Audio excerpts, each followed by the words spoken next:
pitching a bat. You got beat for crying out loud. We used heart attack. Me.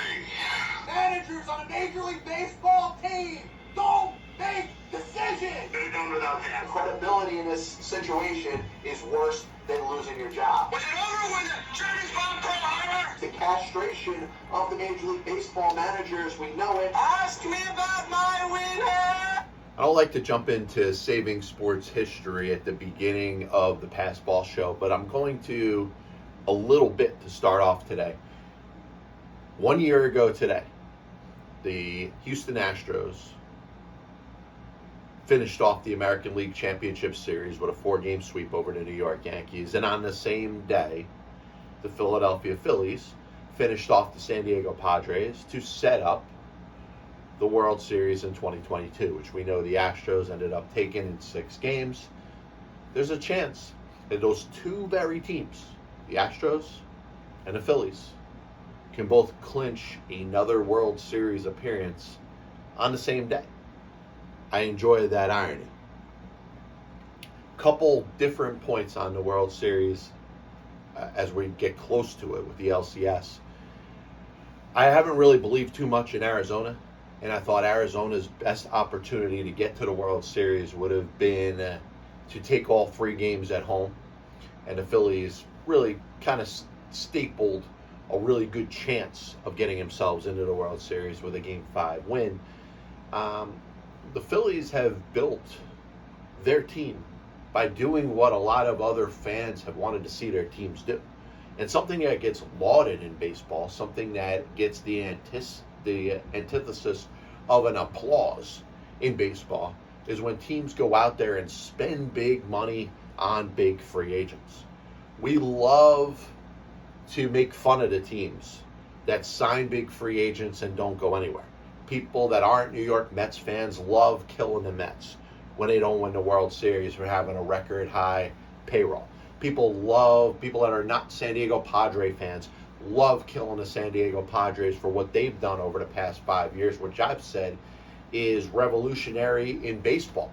To have a team that's known as a small market all of a sudden say F it and go out there and spend big money on big players. Now, ultimately, that's got to equal something. You got to win a World Series championship at some point to make that investment look like a sound one. But, for years, people that aren't New York Yankees fans love to kill the New York Yankees for spending a lot of money and ultimately not winning. Listen, overall, the Yankees have won enough, but have they gotten a bang for their buck every year they've gone out there and spent big time money?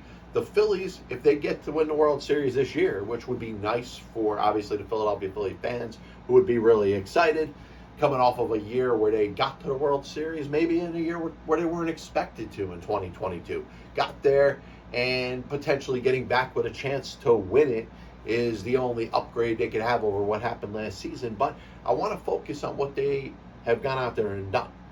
They have developed some players, Aaron Nola, Rhys Hoskins, who if he's healthy might be able to help the Phillies in the World Series. You're looking at the players that are there, Bryson Stott, Alec Boehm. Okay, there are some young players that have come through the Philadelphia system. That team was built on free agents. It was built on signing Bryce Harper. It was built on signing Zach Wheeler. It was built on trading for and then re-signing JT Realmuto. It was built on signing Kyle Schwarber and Nick Castellanos, and this past offseason signing Trey Turner. If you're a fan of a Major League Baseball team, that's what you want to do. You want to go out there and win free agency. And we talk about how you could go out there and win yourself an offseason and it doesn't translate into wins. The Phillies may be the example of a team that can go out there and, the Philly fans might not like hearing buying a World Series championship. So I'm not going to say it because I don't want it to sound condescending. I don't want it to sound insulting. I like what the Phillies have done. In fact, if you look at half of the players or the majority of the players that the Phillies have signed, I would have loved to see my team sign them. And this is a good message for baseball. And if you look at the person that's running the organization, you're looking at an all-time executive who deserves his place in the Baseball Hall of Fame for the way he has done things. David Dombrowski has done things his way. and may very well win his third World Series championship as an executive. He bought the players for the Miami Marlins that won the World Series in 1997. He essentially bought a retooled Boston Red Sox team that won the World Series in 2018. And if the Phillies are lucky enough to win the World Series this year, he went out there and got the players to lead the Phillies to another World Series championship. And let's talk about this for a second, because we don't hear about this too much. All we hear about is people on the other side bitching and complaining that the Mets spent too much money, and where did it get them? The Padres spent too much money, and look, where did it get them? Look at all the teams with young, dynamic players that aren't making very much money, which we know are darlings to the common baseball fan. But look at the Phillies. The Phillies got a chance to say F you to the system. David Dombrowski is leading that charge. And the guy is a Hall of Fame executive already. He's been in a World Series with 4 different teams now. He's got a chance to win a World Series with his third. When it comes to the ALCS, I've said all along that I'm not real picky whether it's Astros, Rangers. I love the story on each side. It's hard to not root for Dusty Baker. I'd love to see Dusty win a World Series championship with the Astros this year. And just, he can walk away or he can manage if he wants to. He looks like he's still in good shape. He's enjoying the job. He should be able to go out on his own terms. For a guy that's been treated, in my opinion, like crap over the past couple decades.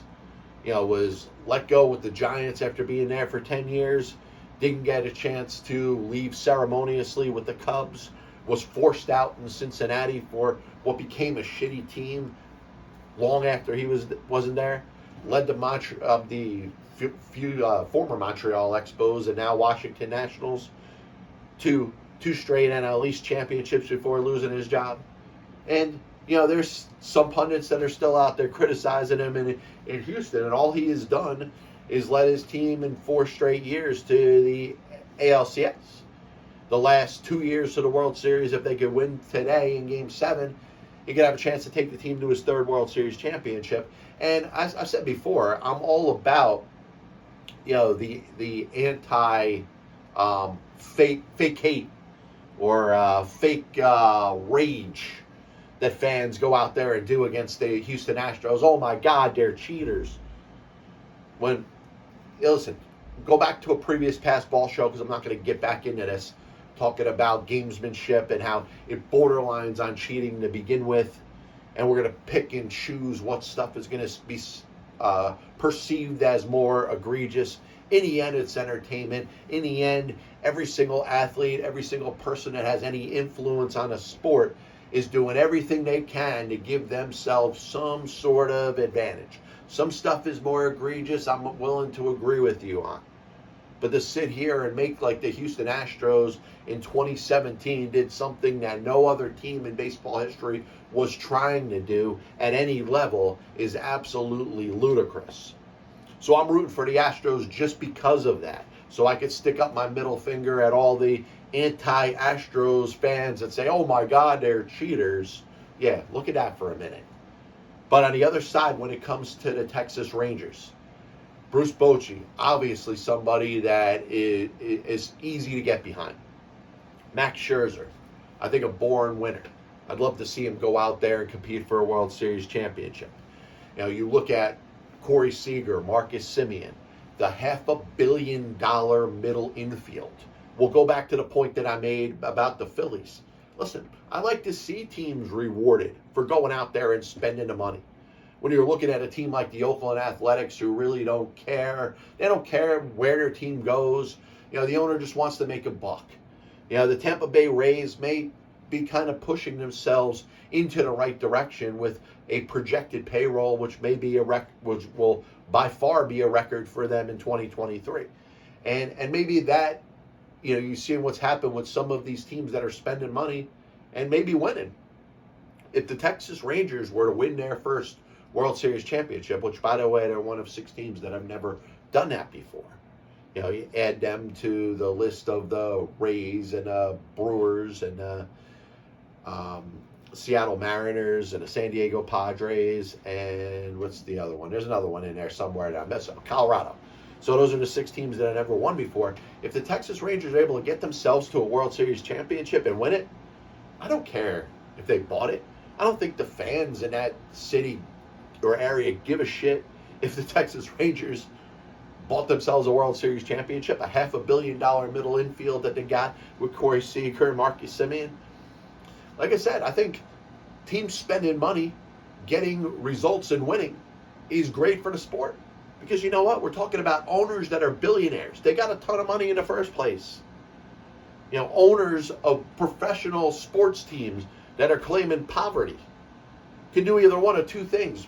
Obviously, shut the hell up. But most importantly, if you think that the trials and tribulations of running an organization and being that figurehead, and from a financial standpoint, is too much, then get out. There's plenty of people in the world of sports. You heard Trevor May go off on John Fisher, the owner of the Oakland Athletics. Listen, if this is too much for you, get out. The other thing that I wanted to jump into before we hashtag SSH, saving sports history here on the Pass Ball Show, which is what we're here to do, I want to talk about Bob Melvin. Bob Melvin's going to get a chance as a Major League manager to interview for the San Francisco Giants. Might be a good fit for him. He has a tie to Farhan Zaidi, who was his boss in Oakland, where he came from. Obviously, he was managing the Oakland Athletics for about a decade. Ended up leaving that post to go to the San Diego Padres for the last 2 years. Maybe things aren't going, as well for him. The Padres didn't win. A.J. Preller's the general manager. Melvin's the manager. They're obviously going to be at odds. The same way Billy Epler and Buck Showalter were forced to be at odds with the Mets underperforming. The expectations were, hey, listen, it's all great. We could all live in harmony when you're winning game after game. But when things don't start going right, all of a sudden the finger pointing is there. So I get where the finger pointing comes from, but I want to talk about Melvin for a second because I think he gets kind of looked at as this great baseball manager, and he might be. I said when I was talking about the responsibilities of a manager, one of the most important ones is what type of presence you have in a clubhouse. Do you inspire the players? Do the players want to come out there and play for you? What do you do with today's player when they have emotional issues? Are you somebody they can go to? How do you stabilize the clubhouse when the team's not winning? Those are all very important things, and they may be qualities that Bob Melvin brings to the table. That being said, at some point, he's got to back it up with a victory. And I get why he was never going to win in Oakland. He jumped off the ship at just the right time. As you look at the Oakland Athletics, back-to-back 100-loss seasons, 56 years they've been in Oakland. They've only had 3 100-loss seasons. 2 of them have been in 2022 and 2023. And let's be real, I don't expect it to get much better next year. Maybe there's some young players that kind of bring the team and help them overachieve. But the Athletics are a dumpster fire. They're a train wreck. They're probably not going to be headed in the right direction until they leave Oakland and move to Las Vegas. But I digress. Bob Melvin got out of there at the right time. Maybe Bob Melvin is feeling that the San Diego Padres mixture of players, as that guidance counselor, which I'm saying he may be very good at, he may get the sense that it's not going to work in San Diego. But he's going to take a much more difficult role managing the San Francisco Giants, a team that can't get a star player to want to sign with them, and a team that, in my opinion, is a little bit behind LA, a little bit behind the San Diego Padres. But maybe Bob Melvin doesn't agree with that. Maybe he believes that the Giants can overachieve. But once it's said and done, Bob Melvin, a guy that's been called this great baseball manager, at some point's got to win something. And he can't go bouncing from team to team every year because of his reputation. At some point, he's got to get the job done. And he's not out there, getting hits or getting a big strikeout.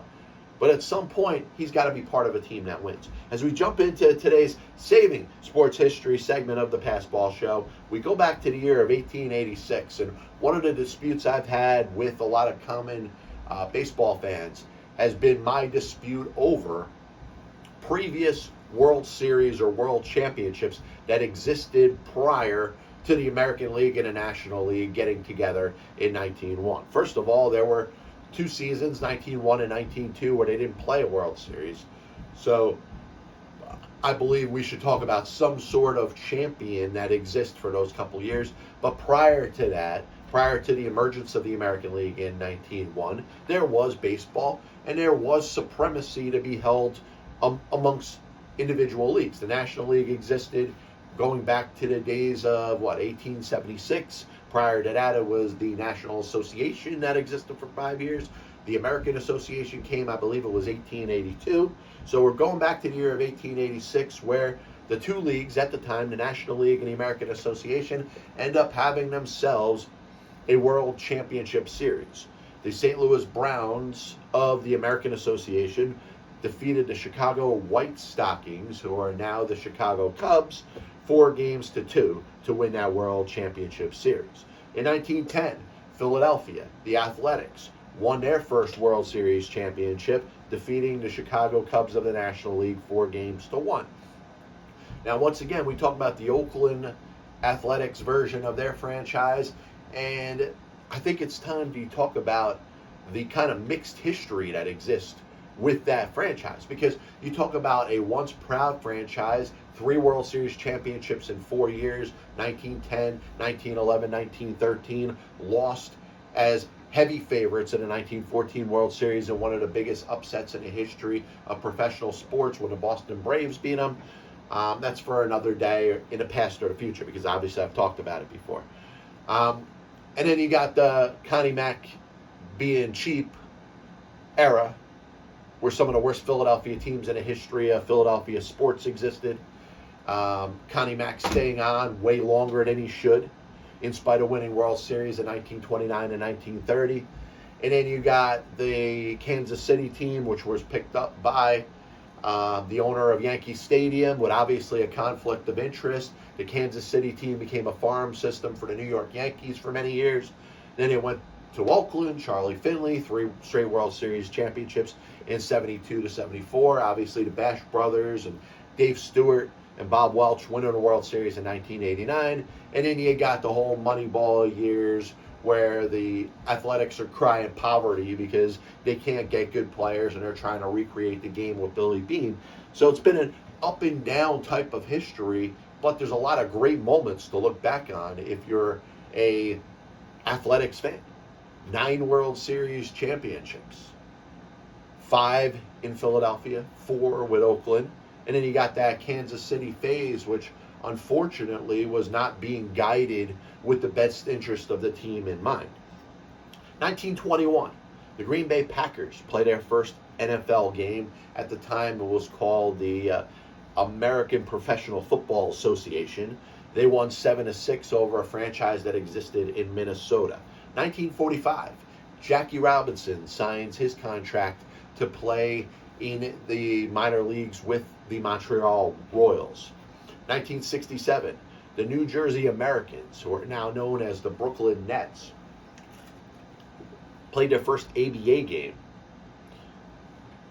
1984, Rick Sutcliffe ends up winning the Cy Young Award in the National League. And I bring up Rick Sutcliffe because we talk about some of the greatest deadline acquisitions. Justin Verlander with the Houston Astros in 2017 helped lead them to a World Series. Perhaps that could happen again. Perhaps Max Scherzer could be a great deadline acquisition to lead the Rangers to the World Series this year. But Rick Sutcliffe was, 14 or 15-1. One of the more dominant runs, I think, is CC Sabathia in 2008 when the Brewers acquired him at the trading deadline from the Cleveland, then known as Indians.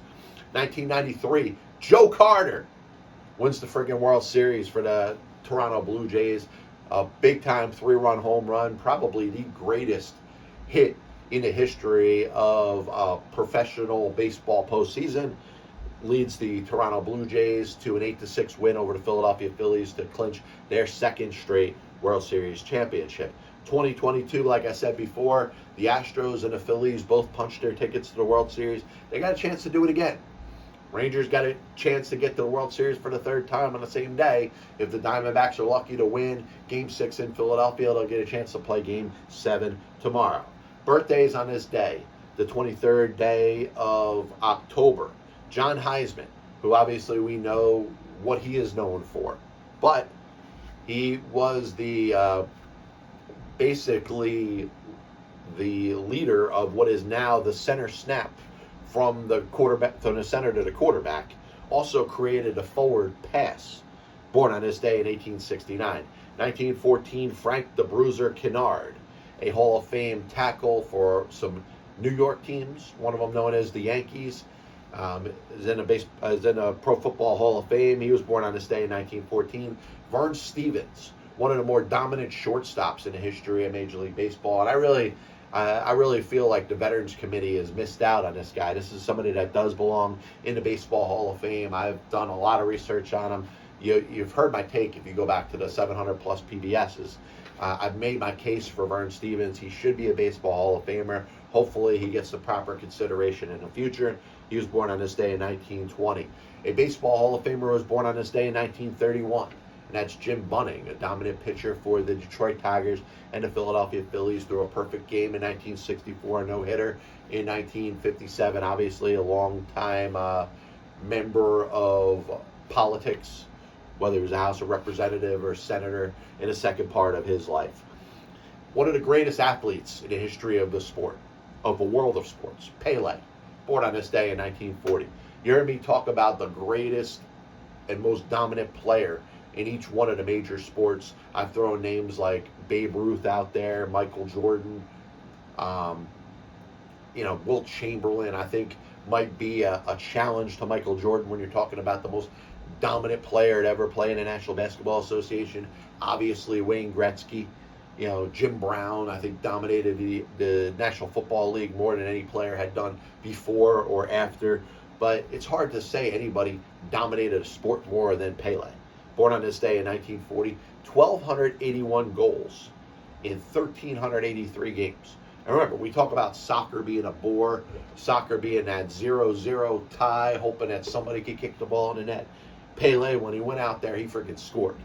And I think that's amazing that he's got 102 games out of the 1,383 games that he played, and he doesn't have a goal accounted for. Obviously, he scored multiple goals in several games, so there's a lot of games that he played that he didn't score a goal in, but just an amazing ratio. 1,281 goals, I'll say that again, in 1,383 games. Nick Bosa, the edge rusher for the San Francisco 49ers, born on this day in 1997. We lost on this day in 1915 a person by the name of W.G. Grace. And I'm going to spend a couple minutes talking about W.G. Grace because I could talk about that person similarly to the way I speak of Pele when we're talking about the GOAT of GOATs. By far, the greatest cricket batsman in the history of the sport. A lot of people don't know much about cricket. I wish I could say I knew a little more about the sport. But if you're thinking cricket, and hopefully that sport comes in your mind over the course of the near future, I want you to think of the name, W.G. Grace. This is the Pass Ball Show, brought to you by JohnPLA.com, by St. Aloysius Church in Jackson, New Jersey, by Two Ways, One Passion food truck located in Scranton, Pennsylvania. If you're interested in hearing me flap my yap mouth, you can check the podcast out, the Pass Ball Show, on Apple Music, Spotify, Amazon Music, videos on YouTube. We'll be back with you soon. God bless you. And as always, I'll see you on the other side. First Pride was on the Chicago Cubs roster opening day. I have many leather-bound books. My apartment smells of rich mahogany. Why don't you give it all or a majority of it to the team that wins the freaking World Series? I was going to listen to that, but then I just carried on living my life. I may come out as the biggest Major League Baseball manager apologist. That'll only make someone work just hard enough not to get fired. Because hitters are going out there saying, I'm either going to hit a home run or I'm going to strike out. And if I don't get a pitch that I feel like I could drive out of the park, I'm not even supposed to be here today. especially you prospect hoarders and hoarders, are going to be a little pissed off at me when I say this. I'm a dude playing a dude disguised as another dude. There are only two managers in baseball's Hall of Fame who have losing records. One of them is the iconic Connie Mack, who you could say, in spite of winning 5 World Series championships as a manager, could be in as much as a pioneer.